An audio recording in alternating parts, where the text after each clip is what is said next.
kaifa yustadallu alaika bima huwa fi wujudihi muftaqirun ilaih. Ibnu Athaillah menjelaskan dalam bagian ini bagaimana kita di dalam munajat beliau.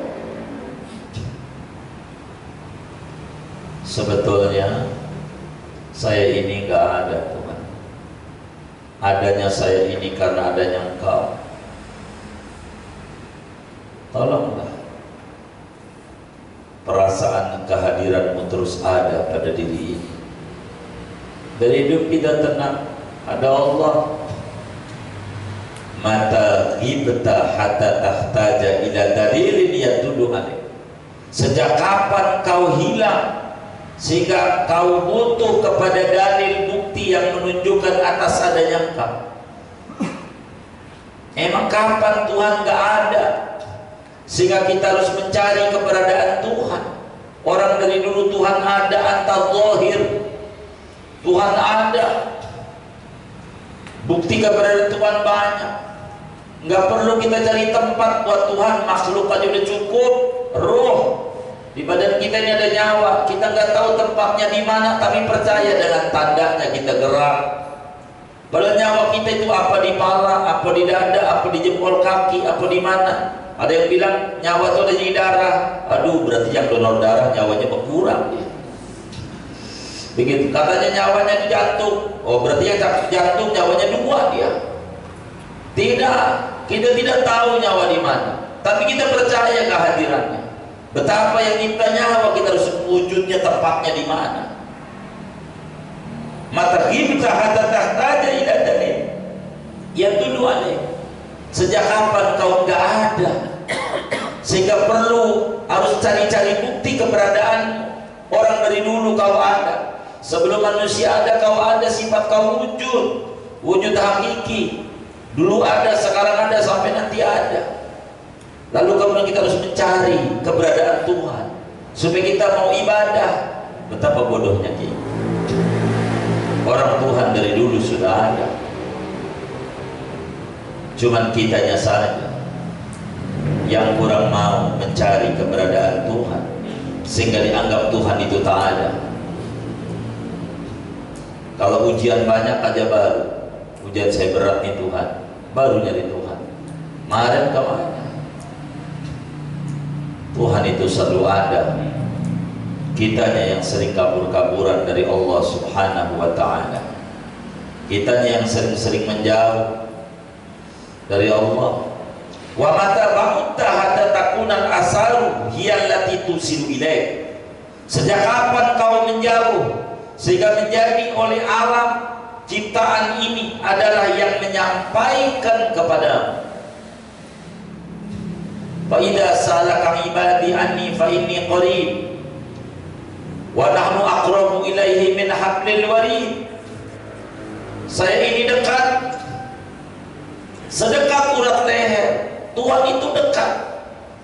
Sejak kapan Tuhan jauh sehingga kita harus mencari bukti keberadaan Tuhan? Harus dengan alam, harus diuji dulu dengan sakit baru berasa Tuhan ada dan kita butuh bantuan.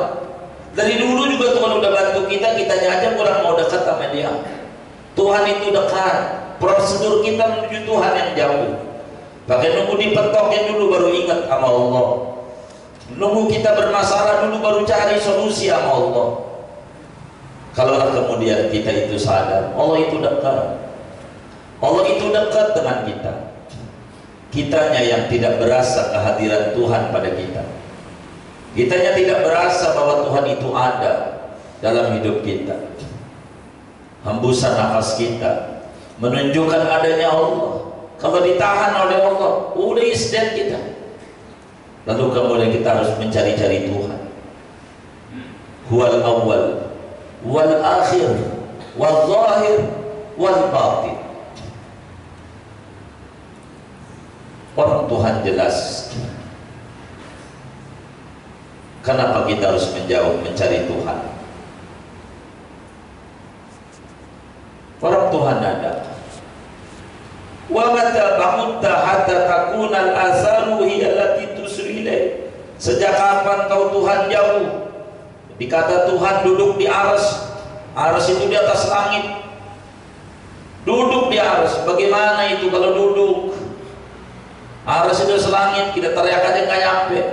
Bagaimana dengan ayat wa nahnu aqrabu ilaihi min hablil warid? Bagaimana dengan ayat wa idza salaka ibadi anni fa inni qarib? Bagaimana dengan ayat huwallazi fis samai ila wa fil ardi ila? Orang Tuhan itu dekat, kitanya yang menjauh dengan Tuhan. Tuhan udah cari-cari kita di kelompok orang baca Quran sehari sejuz, kagak ada kita. Dicari di kelompok orang yang tahajud tiap malam, kagak ada kita. Tuhan udah nyari kita, kitanya aja yang menjauh sama Allah. Lalu kemudian kita mau menggugat kebaikan Allah yang dari dulu baik sama kita.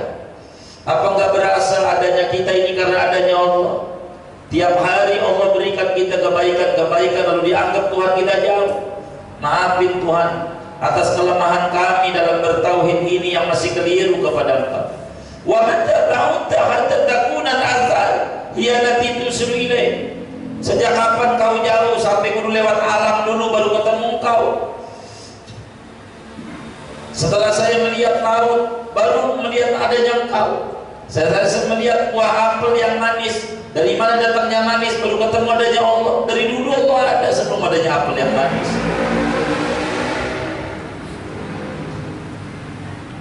Pohon kelapa yang ada di Pulau Tunda, yang ada di Pulau Pramuka, sekelilingnya air, asin semuanya, tapi buahnya manis. Dari mana itu manis? Kita harus nyari lewat alam dulu, baru percaya adanya Allah. Allah dari dulu dekat, kitanya yang menjauh sama Allah, nunggu kepentok. Kata Allah dalam Al-Quran, wa idza an'amna 'alal insani a'rada wa na'a bi janibihi wa idza massahu syarru fadhu du'ain 'arid. Dasar manusia, kalau saya kasih nikmat jauh dari saya, kemana-mana dia nyampe, dapat nikmat. Tapi kalau kemudian mendapat musibah baru doa panjang lebar jadi saya. Emang dari dulu saya kemana? Wa idza an'amna 'alal insan a'rada wa na'a bi janibi wa idza massahu syarru kana ya'usa. Mau kemana kita? Fa'amal insan idza mabtalahu rabbuhu fa'akramahu wa na'ama fayaqulu rabbi akraman. Dasar manusia, kalau dikasih nikmat baru emang Tuhan maha baik. Wa idza fa'ama idza mabtalahu rabbuhu faqadara 'alaihi rizqah fayaqulu rabbi ahana. Ketika dagangnya merugi, di mana kebaikan Tuhan? Orang Tuhan dari dulu dekat, kitanya saja yang menjauh dengan Allah Subhanahu wa ta'ala. Sebuah kerugian besar. Ahlul dalil yastadilluna bis-sun' 'ala as-sani'. Orang-orang yang pakai dalil akhirnya mencari alam baru ketemu Allah. Itu di pasar Minggu ada pohon durian, sebelahnya pohon cabai. Durian manis, cabai pedas, airnya sama, tanahnya sama. Dari mana ini? Baru ketemu Allah. Ngapa pakai diputar ke alam dulu baru ketemu Allah? Wa mata ba'uda, emang sejak kapan kau enggak ada? Sehingga ketika ketemu cabai dan durian baru sampai kepada ini betapa jauhnya saya dengan kau ya Rabb. Begitulah Imam Ibnu Athaillah mendidik kita supaya kita paham betapa Allah itu dekat. Cuman masalahnya kita yang menghijab diri daripada Tuhan. Ilahi amiyat ainun la taraka 'alaiha raqiban wa khasirat safqatu 'abdin lam taj'al lahu min hubbika nasiba. Ilahi, duhai Allah, amiyat ainun, buta oleh mata kalbu, la taraka 'alaiha raqiban, yang tidak memandang akan engkau atasnya raqiban, yaitu akan yang mengawasi. Wa khasirat safqatu 'abdin, dan merugi transaksinya hamba. Lam taj'al lahu min hubbika nasiba, yang tidak menjadikan oleh engkau baginya dari kecintaanmu nasiban, akan bagian. Ibnu Athaillah, saudara, di dalam munajat ini memberikan pemberitaan kepada kita, bukan nyumpain, bukan maknanya Ibnu Athaillah moga menjadi picek Moga menjadi buta mata, bukan, tapi memberikan gambar bahwa mata itu ada dua. Ada ainul zahir, ada ainul batin. Ainul zahir namanya basar, ainul batin namanya basirah, mata kalbu.